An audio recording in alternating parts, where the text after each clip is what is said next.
Welcome to UncoverTime, where we bring history to life in stories that are clear, thoughtful, and meaningful.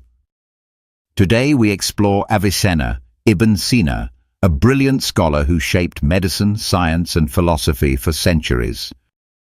At the University of Paris, two portraits of Muslim physicians hang in the medical school, Reshaped and Avicenna, Ibn Sina. Avicenna, Ibn Sina, was born in 980 in Bukhara, with roots in Balkh, present-day Afghanistan, became the most famous mind of the Islamic Golden Age. His father was a money changer, and he studied under private tutors, one a Sufi, which gave his learning both science and spirituality. By 10, he had memorized the Quran and studied literature, religion, math, and logic, far ahead of most students. He taught himself medicine and began treating patients, and at 17, he cured the ruler of Bukhara, gaining access to the royal library that deepened his learning. When the Samanid state collapsed, he worked for Al-Mamun in Khwarizm, but refused to join Mahmud of Ghazni's court and fled into the desert. He travelled with Masihi, a scholar who died during a storm, while Avicenna Ibn Sina survived and reached Gurgan. He found protection with Qaboos, who refused to hand him over despite a reward offered by Mahmud, and after Qaboos was killed, Avicenna moved to Hamadan, cured its emir, and was made vizier, a powerful but risky position.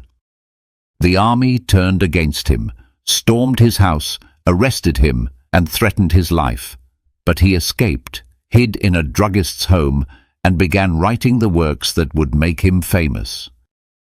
While planning to flee, he was captured again and jailed, but continued writing in prison.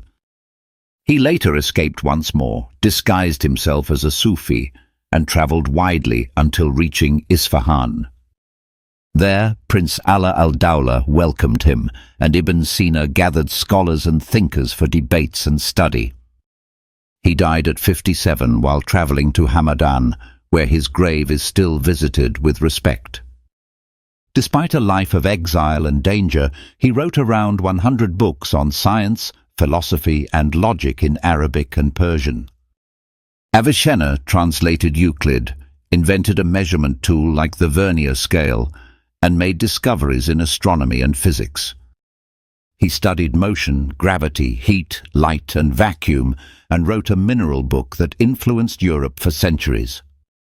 He said mountains formed by earthquakes or water erosion, and fossils on mountain tops proved that seas once covered them.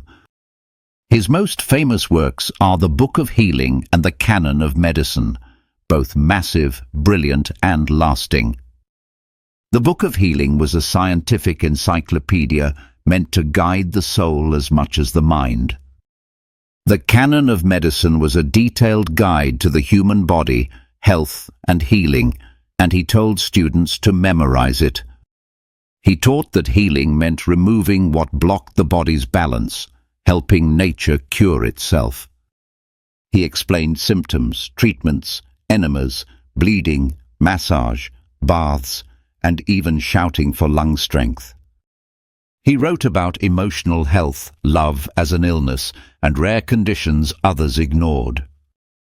In his final volume, he listed 760 drugs and how to prepare them, a vast medical legacy.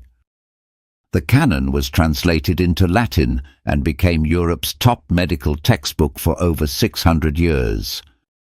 It was taught at universities like Montpellier and Louvain into the 1600s, long after his time.